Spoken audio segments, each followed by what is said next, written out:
Good evening, race fans. Welcome to the Core Racing Network.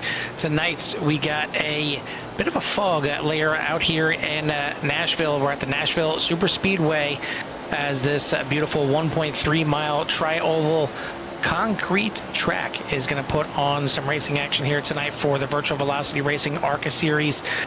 This is a bit of a unique one. It's a little bit smaller than your typical, the 1.5 mile tri-ovals like your Kansas, your Kentucky, things like that. Probably closest maybe to Kentucky, just, banking wise and kind of how it drives. But this is definitely going to drive different than anything else out there. It is all concrete, but certainly nothing like Bristol. It's a lot bigger and a lot higher speed, a little bumpy.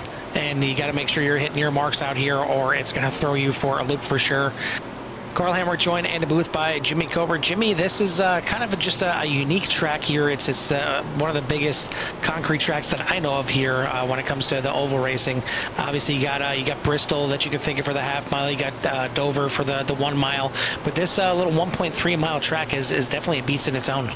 Yeah, I mean, it's like a short Daytona. Obviously, the corners are about the same. Speeds get up there.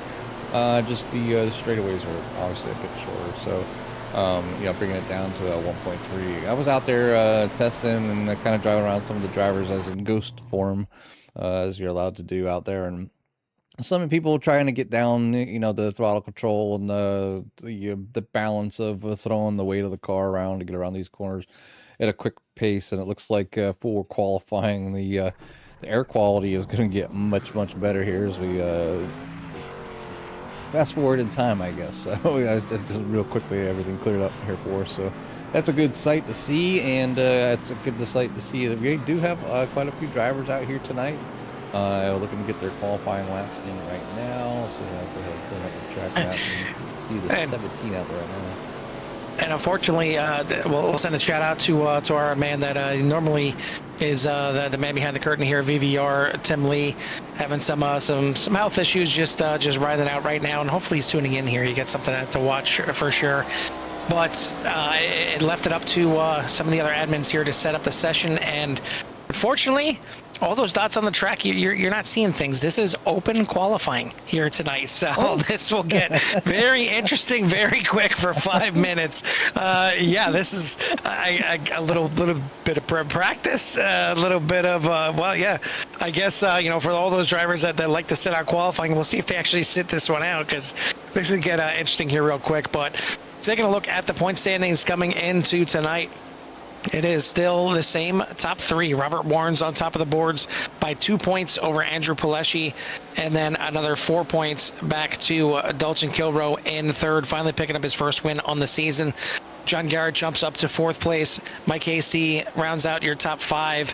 But we take a look at the last time we came here last season, obviously in the Cup car, not in the ARCA car, but you can still get an idea of how these drivers are going to kind of take to this track. And we did have a win from a man that we haven't seen too much this season, but I have a feeling he's kind of due for a breakout. This is only going to be his fifth race out of 7 so far this season. But Derek Paulson was your winner last season here at the Nashville Super Speedway in the Cup car. So we'll see if Paulson in the 5, a little bit of a throwback there, Terry Labonte paint scheme.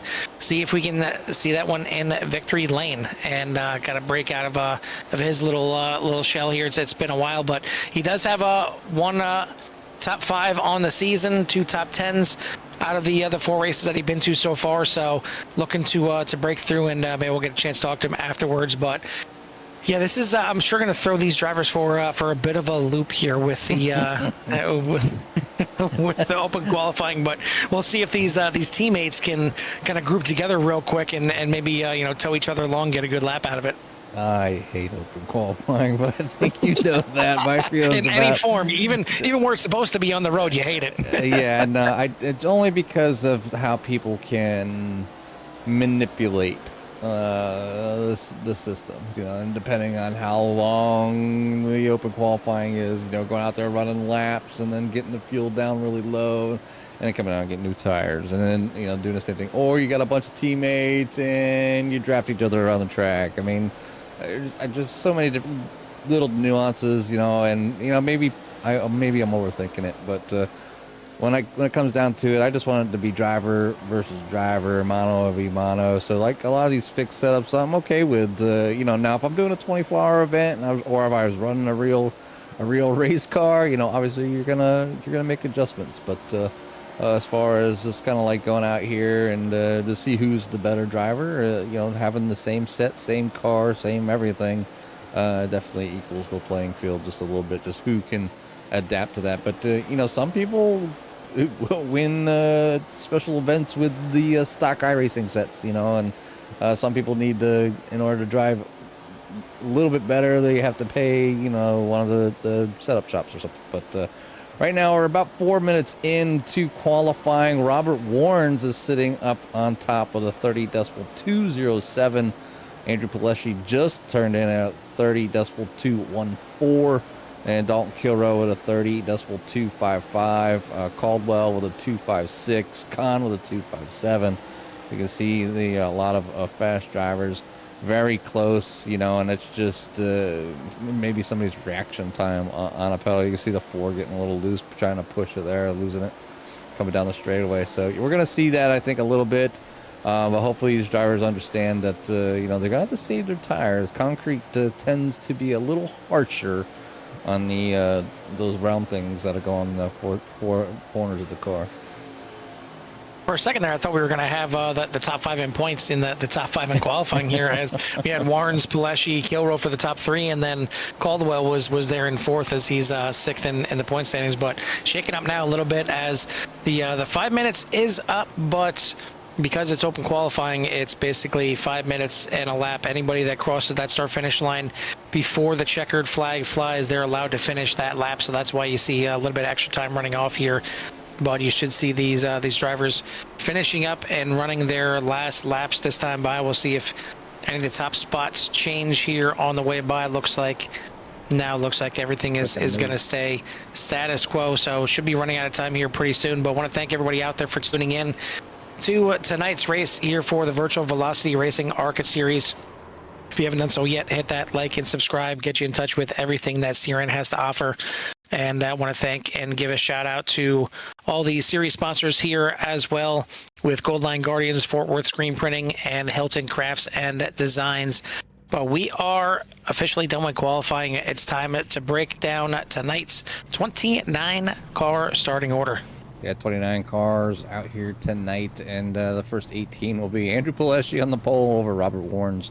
Then Robert Kahn and Dalton Kilrow make up row number 2. Row number 3, Maxwell Caldwell and Daniel Holloway. Row number 4, John Garrett with Derek Paulson, looking to maybe go back-to-back here, get his win tonight. Dennis Warnes and Cade Green on row number 5. Brandon Meir and Tyler Hilton will make up row number 6. Row number 7, Hemi Gardini and Ty Marasco. Row number 8, Eric Blount and Gordon Larson Jr. Row number 9 is going to be Todd Merkel and Mike Hasties. And if I can find my mouse, yes, that's one way to find it. The rest of the field here will be row number 10 is going to be Corey Coe and DJ Mitchell. Row 11, Len McNeese and Michael Taylor.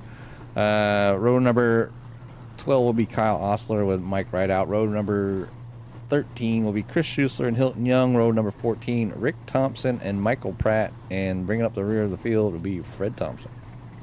And Rick Thompson, Michael really Pratt, no times in. Yeah, Michael Pratt, that doesn't matter if it's open qualifying, closed qualifying. He's just not going to qualify. He just wants to start at the back, and it is what it is. He doesn't care. So I get it. Well, we got some of our heavy hitters starting at the front here. And Andrew Pileshi up there on the pole here tonight. Robert Warnes on the outside. So our top 2 in points starting 1-2. And then right there on the second row, Dalton Kilrow up there in 3rd place in points. He's going to start on that second row. But certainly keep an eye out for the other man on that second row, and Robert Kahn. He's got 2 wins on the season out of 5 races so far. So looking to extend his lead in the wins column and maybe grab a win at number 3 here tonight, as it's been a good season so far for, if your name is Robert. You got Robert Warnes on the top, Robert Kahn with the most wins. We'll see which name is on top of the boards when this thing is all done and dusted. But 110 laps around this track. It's not going to be easy. The fog came back once again, but it's going to be tough out here. Like you said, these tires on this concrete, it's going to get chewed up quite a bit here. So maybe tonight could be a situation where you're really worried about tires as much as you are fuel here, and we'll see how the tire strategy plays out. But thank you to all the drivers out here putting on another good-sized field, and again, hopefully Tim Lee has something fun to watch out here. These boys put on quite a show. I'm sure they will, because they usually do. But we got 29 cars out there ready to take tonight's green flag. Again, 110 laps on tap here tonight for VVR ARCA Series. We head to the front stretch, wait for Barney to wave that green flag for the first time tonight. And we are racing at the Nashville Super Speedway. They go heading down into turn number 1. Looks like a pretty clean start here as they're side by side working their way around to the corners, off exit 2. Very short backstretch down into turn 3, through the corners 3 and 4. Looks like Fleshy getting a nice little lead. Oh, a spin and a save!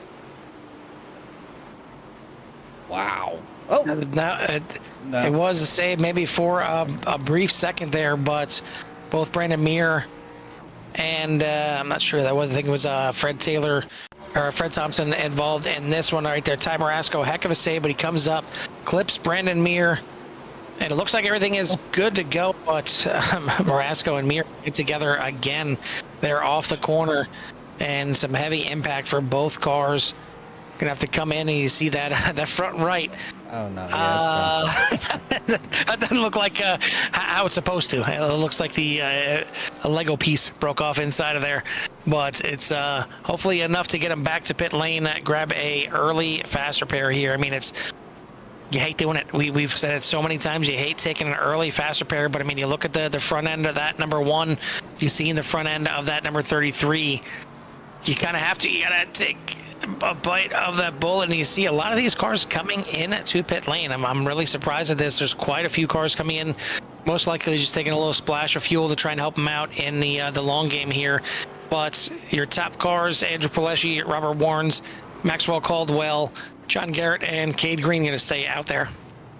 Yeah, I mean, obviously it's super early. I don't know if I would even bother going in. I mean, obviously you want to see Ty Marasco come down and get that that instant repair done there. You see the disqualified machine needed to quickly be repaired, or DQ would have been DQ'd for the night. So, but definitely getting things going here. A little rough start there for the 1, getting a little loose. Mirror almost had it saved, ended up getting tied up, and then getting tied up again a little bit farther down the road. So.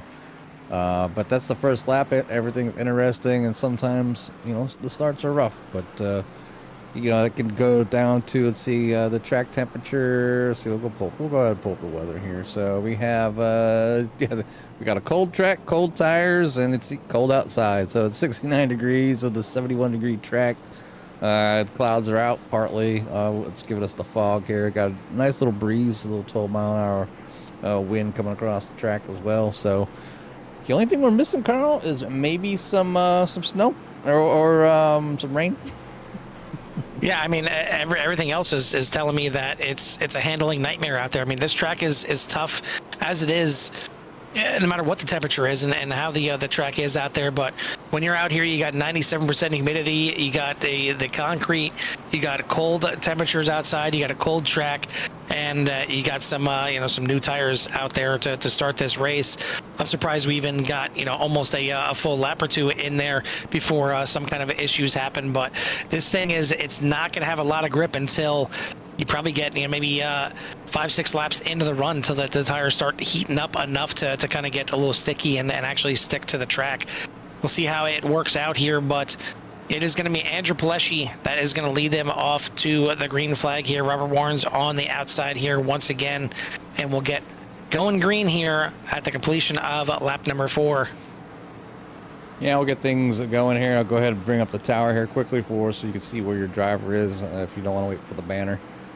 Because there is 29 drivers out there, but Andrew Palesci up front with Warnes, Garrett, Caldwell, Hilton, Green, Garridini, Warnes, Coe, and Blount for your top 6. Alessi will lead them down here. They're on the front stretch here to restart the race for their second attempt here on lap number 4. A bit of a slower start there on the outside, or maybe it was just a good team call there between Paleshi and Caldwell, as they will jump right out to the lead. First and second right there. Looks like the 18 of Osler having a little bit of issues there on the restart. Catch that in a second. And maybe the 5 of Paulson having some issues going through turns 1 and 2 there. Slipping towards the back. Not sure what's going on at the back of the pack right now. But out front it is Andrew Paleshi and Maxwell Caldwell leading it. But yeah, it looks like that 5 certainly smoking on this restart. We'll see what maybe happened here. A little bit of a bunch up right there. Just some bumping and banging, and the 18 gets sent around. Surprised that no caution came out on that one. But then trying to see what happened here. Oh, it looks like the... Wow, not sure if that was a missed shift or what, but the 5 really slow going into the corner. But maybe even blew the engine before the contact happened. Maybe a missed shift there. Blew the engine right in front of the 4 of Mitzel, but we're going to stay green here. And we'll take you back live, and... you see the 5 in the pits. So I guess my early pick for this one, it's not going to pay off too well. As the 5 Paulson in the pits and going laps down here. So I apologize to Derek for calling him out and giving him a chance. So clearly it's not going to happen here tonight. But at the front, we've got a new leader. The 66 of John Garrett is on rails. I'm not sure if he took tires on this pit stop or what the case is. No, he didn't. He wasn't even in the pits. He is just out there, and he's trying to put some laps down here and maybe just get some fresh air. He wants to get some air on the front of that car, and it's again going to be big with the fact that there's just so little grip from the from the air. In the back. And right there may have another situation where the lack of grip is going to cause possibly, it looks like Mike Hasty here. Yeah, 72. You see it right there. I mean, no touch, nowhere near anybody else. The back end just breaks loose, and that's exactly what can happen with the conditions out here. The 38, nowhere to go right there. As for Hilton Young. Yeah, Hilton Young going to get into the side of Mike Hasty on this one, but huge impact on the front end of that 72. And it's going to bring us under our second caution here of the night. Now, Jimmy, now we're getting close. We're about 10 laps in here. Once we come back around here, I can definitely understand maybe everybody coming back in here and at least stopping off on fuel. Certainly way too early to take any kind of tires unless you make a gaffe and make a mistake by having those checked on. But it looks like 66 is more than content staying out there and keeping that clean air to the front of his car. Cade Green, Tyler Hilton, Hemi Gherardini, and Dennis Warren's all going to stay out there as well. Taking a look at the standings coming in, and just some interesting facts here that so far through the 6 races, we've only had 4 drivers complete every single lap. I mean, it's pretty amazing. We've had a lot of good races to start off the season, but only Robert Warrens, Andrew Paleshi, Dalton Kilroe, and John Garrett have completed all 612 laps for this season. I just thought that was kind of an interesting stat. It's only 6 races in the season. We're only down to 4 guys that have been out there and not been lapped at least once here on the track. That's a cool stat, to be honest. I mean, not that you want to be laps down, but to know that you completed every single lap, or that means basically you're able to stay out of trouble for every single race that they've had so far, and be able to at least, and even if you didn't get on the podium or whatnot, still have a good enough finish to finish on the lead lap, and that's a pretty big feat with some of the talent that's out here. Obviously threatening to lap people week in and week out. These cautions, I'm sure, are helping some of these drivers, but Car, you talked about the lack of grip, and it looks like the drivers are saving the car, but then all of a sudden they get some grip somewhere, and they've been nosing the car into the wall. So there's either a lot or none. So just a fine line, and still some of these drivers trying to figure it out. I do know the pit window is right around probably around the 46, 47 laps time frame. So obviously it would have been a 2-stopper anyways. And right now they're still at that window where they need at least, most of them are going to need at least one. So if they keep going with these cautions, it could benefit even some of the drivers staying out, not using as much fuel as well. So we'll see how things go and how those pit strategies will work themselves out here. We're on lap 11. They are double filed back. The lights are off on the pace car. We are coming down the backstretch, entering turn number 3, getting ready to go back to green with John Garrett, Cade Green up front, then Tyler Hilton, Hemi Gardini, Dennis Warrens, Chris Schuessler, Mike Rideout, Brandon Meir, Andrew Palestri, and Maxwell Caldwell for your top 10. Yeah, and the last restart, Paleschi, Caldwell, Warrens were your top 3, and now they're buried in the back half of the top 10. So we got a brand new set of cars at the front. It's in control by the 66 of John Garrett as he brings them to the Geico restart zone. And he is back on the loud pedal. We are racing again. A little bit of a gap in between the top 4 there and the rest of the car. Not sure if they were worried about any kind of checkups, but a good clean start at the front of the field. Looks like the 38 of Elton Young on the backstretch there, just coming out of the pits, so he's just finally getting repaired. So they're going to pick him up here pretty quickly. The 72 of Mike Hasty, also involved in that one, is at the back of the pack trying to catch up. But out front, it is the 02 of Tyler Hilton, and we are going to be under another caution here. Looks like this time the 79 of Fred Thompson. Yeah, we'll go back there and see what happened to Fred real quick.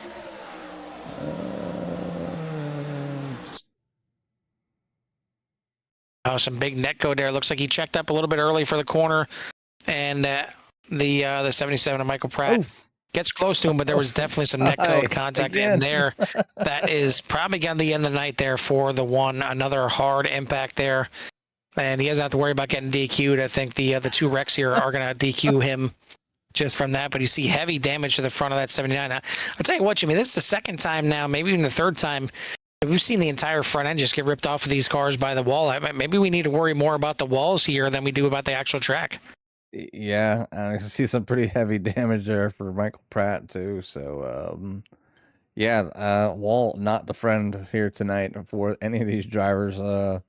And Ty Marasco just he definitely ran out of luck with the DQ machine. But lap 14 now.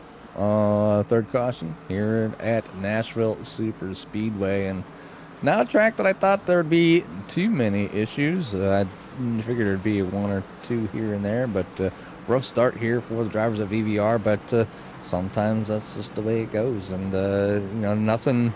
It's not anything somebody's doing. The track either cold, tires not warm. So they just got to be a little more patient. There's a couple of these incidents now where they've been going down into turn 3. And I think somebody's just lifting a lot earlier. And I don't think, or maybe even dragging the brake just a little bit to kind of bring it down to the bottom. Because you can lift off the gas and run the high line really easy. As far as getting around here without touching the brake. But if you want to get your car down around that bottom yellow line, you're going to want to lift just a little bit and get that car down there. And if somebody's not paying attention, you end up running in the back of them. And I think that's what happened a couple times now, and it's under just the way the drivers are been running. So they haven't been out here long enough tonight to kind of know how each other is running those lines here tonight around them. So, but right now it's still up front. It's going to be Tyler Hilton and John Garrett, along with Cade Green, Hemi Gardini, Dennis Warrens, Bike Rideout, Andrew Paleschi, Chris Schuessler, Robert Warrens, and Dalton Kilroe for your top 10. I want to thank everybody out there from the CRN Nation for tuning in and watching. If you haven't already, please hit that like and subscribe, or at least a thumbs up, so we can help out the algorithm here at CRN and get us more people tuned in here to join everybody with all these races. Yeah, we're going to get another restart here. Another new leader is going to lead us to the green flag as well. Tyler Hilton in the 02 just taking the lead before the caution came out here, so he's going to be your control car here for the restart. It says it's got to break at some point, but it's so tough again. I mean, there's so little grip out here. Looks like the fog maybe lifting here a little bit, and maybe that'll help out with the humidity and help these drivers kind of wear in this track a little bit. But again, it's not easy. And you see those seams in the track. Those seams will play a part as well. And I think that maybe is what you've seen on that last incident with Mike Hasty. Maybe just a little bit close to that seam caused the back end just to step out here a little bit. But another battle for the lead. Another new leader at the front. Cade Green drops to the inside and is going to take the lead over Tyler Hilton. Looks like almost 3 wide there for 4th place, getting real close. And it is 3 wide going through the corner here. And looks like we may be able to complete a lap at least and get these guys back to the line. It seems like it's been a little bit rough, and I blame Tim Lee. You know, even though he's not out here, I see he should be here and I control these guys here a little bit. But and that's a big moment there for the 17 of Gherardini, and collects Kilrow on the backstretch. Is going to bring out another caution. Wow, I think somebody just tried to like Mario Kart over somebody. They got lifted up in the air. That was kind of crazy there, and I think that was yellow flag out. And SDK is not saying anything happened to anybody. Oh my goodness. We've got a lot to kind of debunk here, and we'll go ahead and I think this might be where's that? Oh, yeah, Dalton Kilrow. Yeah, right there. Look at that. Kilrow tried to give him and Gherardini a little ride there. I mean, I guess you're not using any fuel if you're riding on top of somebody else's roof. I mean, it's certainly a one way to control the fuel burn in your car. But I mean, you see, it looked like he got up there a little bit higher in the track. Maybe it was a little bit of the marbles, but it looked like it was right at that top seam right there. And as soon as he got to that seam, is where the back end wanted to step out. It's a killer here tonight. I mean, these cars are a bit loose. And I joked blaming Tim Lee. Maybe I need to blame. I believe it was Derek Paulson that actually set up the session here tonight. I mean, I've been known to set up sessions extremely hot for everybody, and I think it's kind of gone the opposite way here with Derek Paulson. Just maybe a little bit too cold for these cars out here, and really just not having a long enough run to heat up those tires. I mean, I talked about it before. It's probably going to take a good 5 laps before these tires start to wear in a little bit. But I mean, the 61 right there, hot and ready, right off the bat there with the Little Caesars car. Again, the tires just, they got to have a chance to warm up, and these drivers want to get after it. And unfortunately, cautions breeding cautions here. Everyone grouped up together, and they know, it's been a bit of a caution fest here, so they're going to try and get up there, maybe get a little more aggressive on these restarts, and it's not helping, it's hurting. Yeah, I just wanted to give a shout to Chris Schuessler as he kind of got lifted and turned there by Eric Bont in the 6, and ended up backwards, facing the wrong way, locks it up, spins it around, doesn't touch nobody, and gets that car going again. That was quite impressive there by the 61. As obviously you don't want to have 4 cautions and before 20 laps. It's not what drivers want, and it's not what the league owner wants. But obviously with the cooler temps and whatnot, and I don't know if just people aren't not able to judge the distance to the car in front of them. People try and just check up and I don't know, Carl. Anything could be happening out there.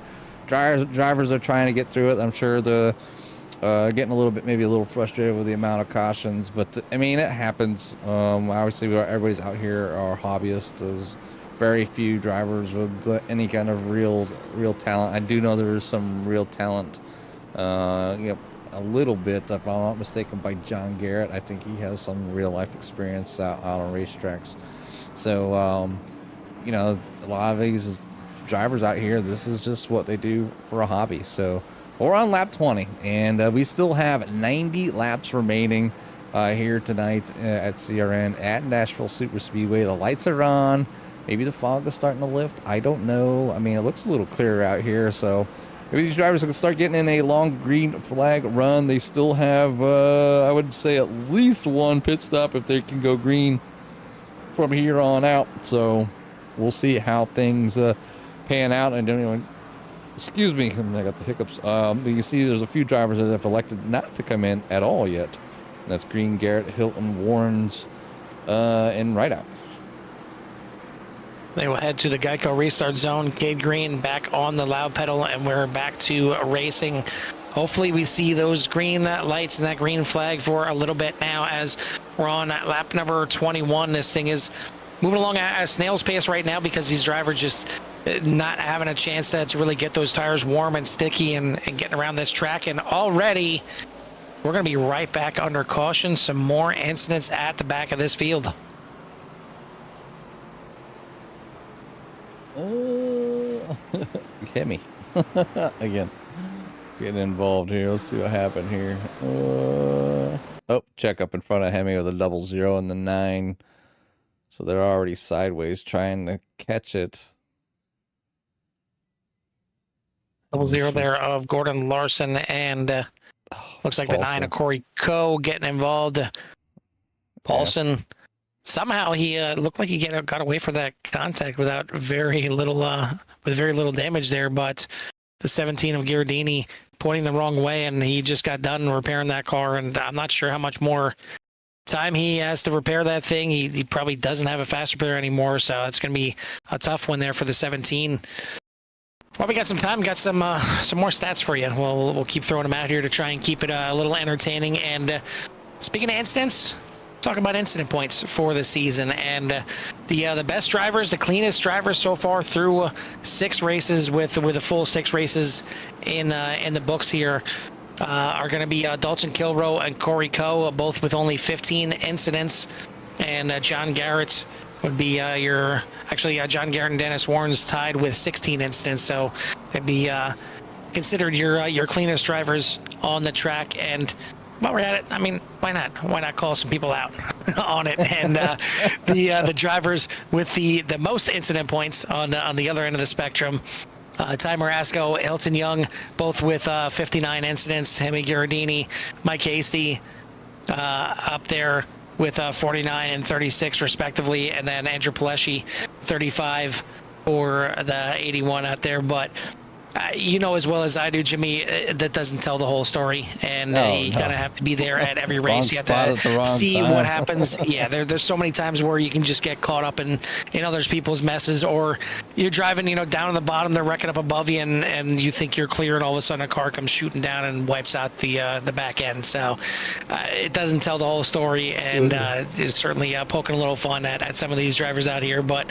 well, they're giving us a chance to, because they're giving us so many caution laps. If they don't want us to talk about them, get some more greens out there. That's all you got to do. Stop giving me more time in the booth, or I will I'm going to start checking out my next test. Let's see what happens next time for the next caution.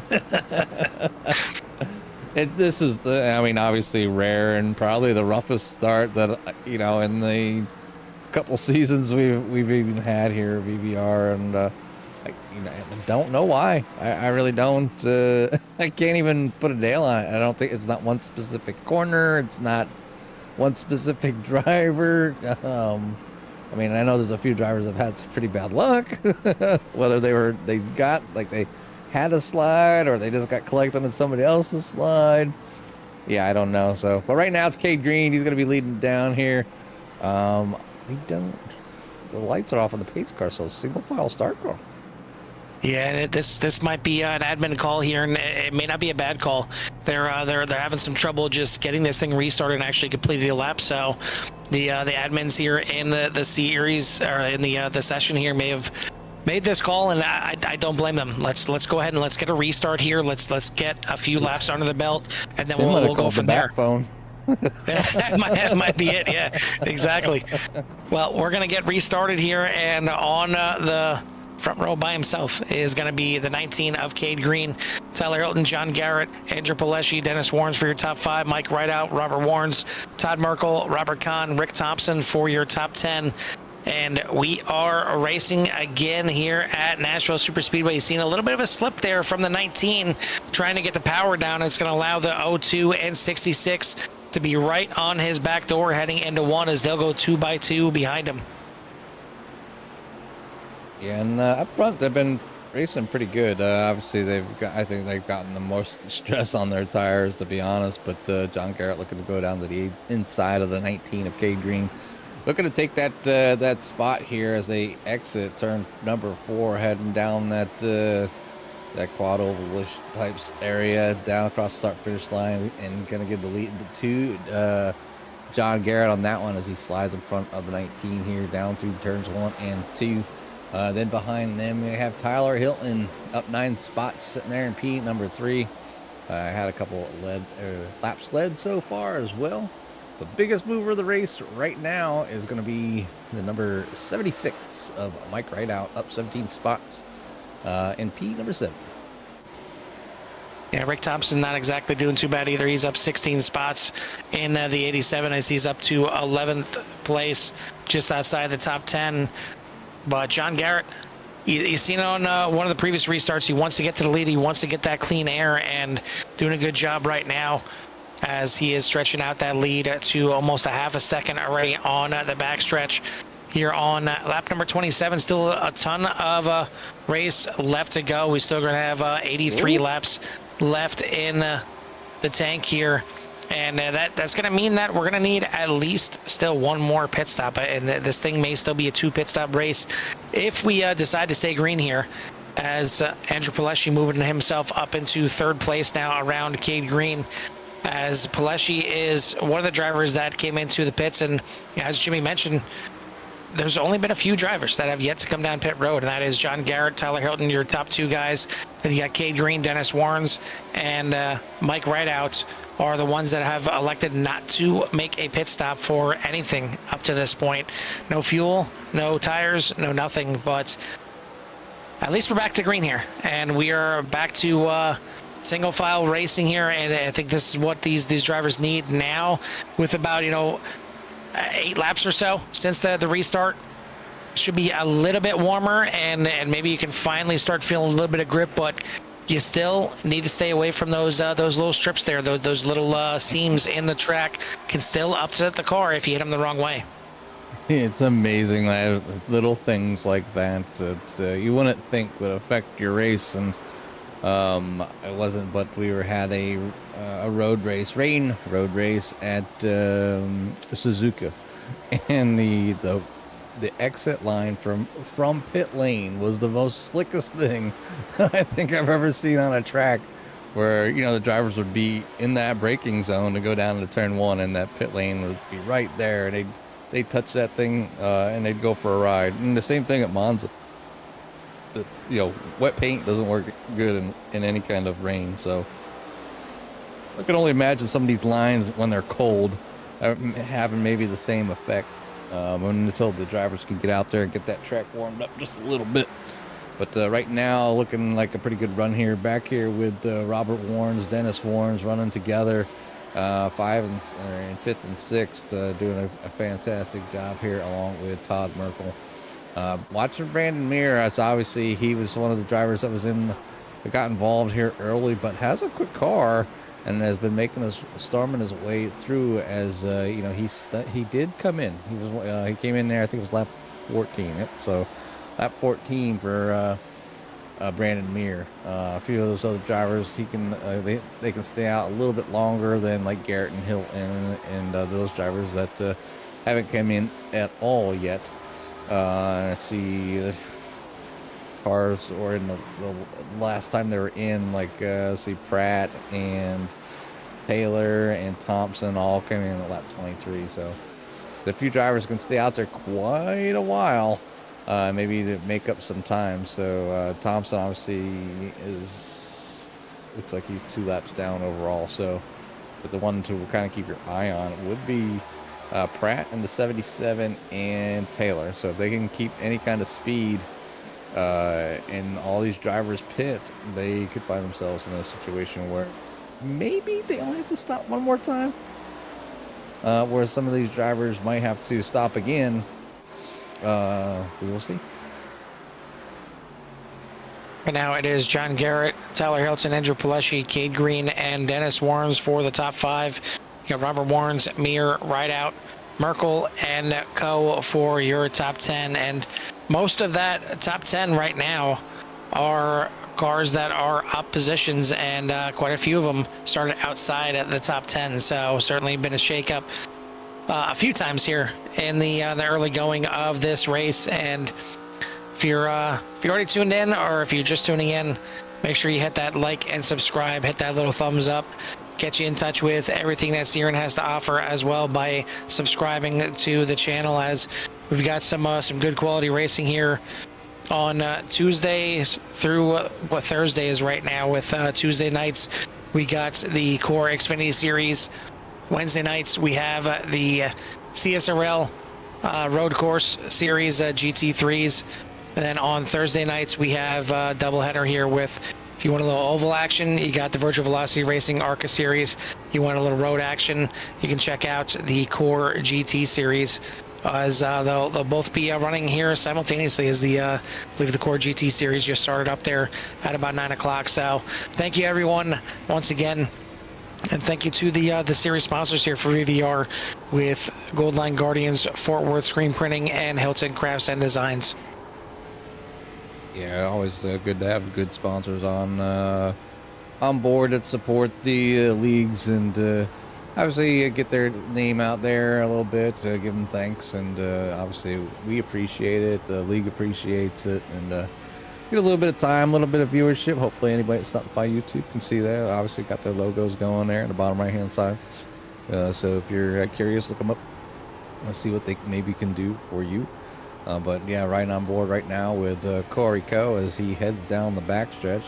Is looks like Todd Merkel was able to get by through turns 1 and 2. Now going on his outside, looking down the inside, but having a good run right now. Here, Corey Coe is back here in 11th spot, up 8 spots, doing a fantastic job in the number 9 Golf Machine.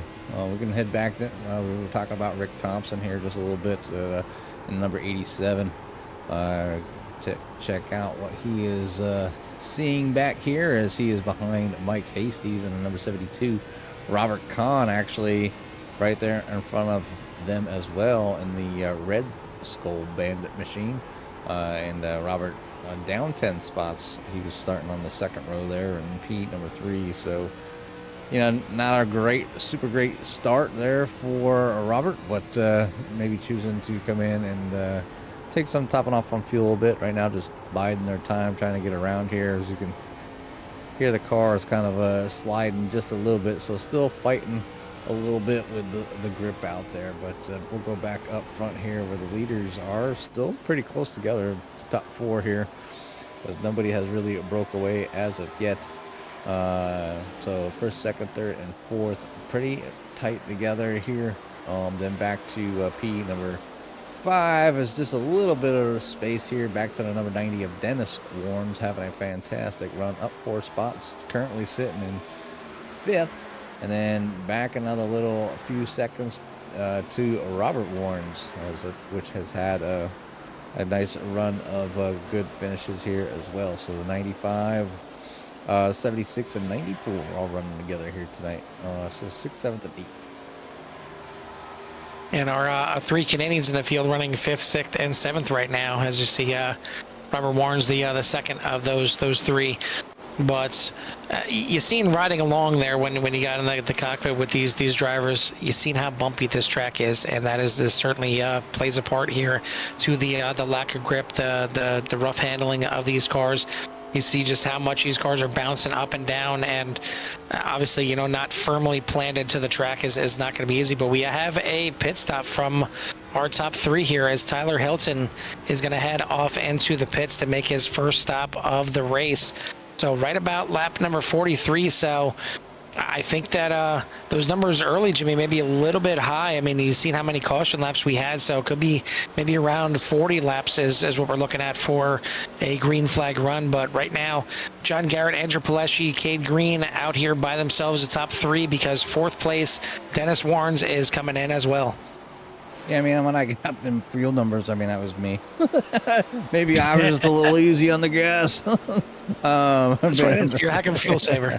I mean, I tried to, but obviously trying to get around here is wasn't quite as fast. I was able to get some decent lap times, but right around the low 32s and 31 or high 31s for myself, as I don't have a ton of time in these vehicles, but to just kind of get out there to set up some cameras and kind of get a feeling of what these drivers are feeling out here tonight. But down comes John Garrett along with the 19 of K Green here.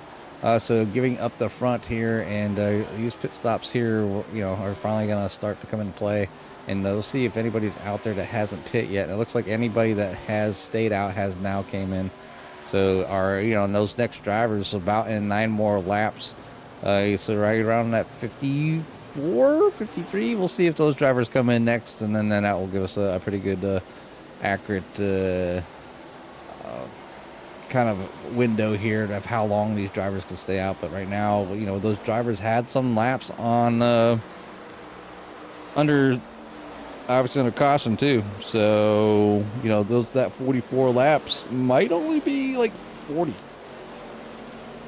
What you're going to see now too is these drivers coming into the pits taking tires, and you're going to see the difference in new tires compared to these tires that have been out there for 47 laps or 46 laps up to this point, as Andrew Pileshi in the lead by about 5 seconds back to Maxwell Caldwell in second.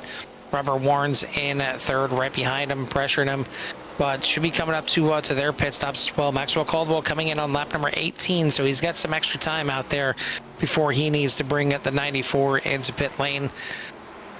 But Jimmy, I think while we have these cars finally under a little bit of speed here tonight, why don't we go ahead and crank up these engines and give everyone out there in Sierra Nation a little love to hear it. A little bit of love to hear it.